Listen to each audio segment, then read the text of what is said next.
You're with Kentuckiana Volunteer Aviators, is that correct? Yeah, that is correct. Tell me about that group. Well, it's a group we formed about 5 years ago. Local pilots at Bowman Airport who are willing to use their airplane and their fuel to help the community in time of need. We've done reconnaissance for the National Weather Service. We've looked for missing autistic and Alzheimer's patients and that type of thing. That's terrific. There's so many great people in aviation. I've just known the family for a long time and just always am impressed with how quickly pilots are able to find aircraft to get things like that done. I mean, there was years ago, there was a kid who needed an operation. We had this huge snowstorm. He had to get out of this city to go to, I think it was Kansas. People came out and shoveled an area so a helicopter could land, pick her up, get her to the airport, and get her out of there. I mean, that's the aviation family comes through when they have to. Absolutely. Gary, tell me about your experience today. What kind of aircraft were you in, and what did you see and do? Well, we took a Cessna 182 and a Piper Cherokee. We both flew down together, and we didn't want to land anywhere. We knew that was kind of crowded, so we just saw the projected path, and we flew on the Kentucky-Tennessee border. And we got down there about 20 minutes before the total experience and circled around, and it was really cool. We got to see it turn from daylight to night, and had a bunch of cameras going. We'll see how it all turns out, but it was just neat to be a part of that.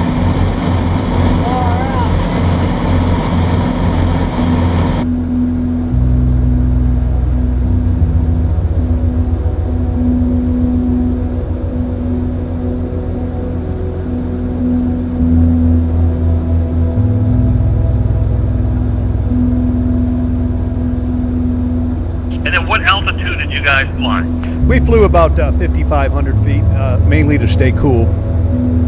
Yeah, do you think it was significantly different in terms of the look? Because I know that way up, when NASA was flying, they're up at 50,000 feet, 55,000 feet.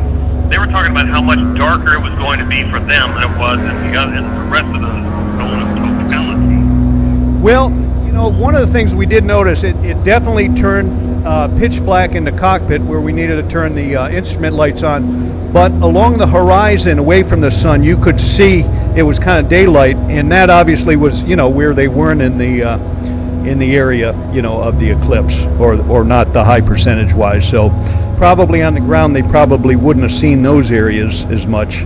But you know, that's what we experienced. Did you fly over Hopkinsville? Were you near there, or you were away from that? No, we were about 20 minutes away from Hopkinsville. Interestingly enough, going in to get fuel at Breckinridge County and then Rough River for lunch before we flew there, the frequencies were just jammed, people landing at airports along the path. And that's what we hope for. We love when people are using our airports. And they have one there in Christian County, don't they, Hopkinsville? They sure do. And my understanding is it was by reservation only. And I think they were filled up, is my understanding. Right. When was that ever happened in the history of Hopkinsville? As in never. Exactly. Well, that's cool. I'm glad it was a cool flight, and I hope to see some photographs online so we can see what kind of perspective you guys had up at 5,000 feet or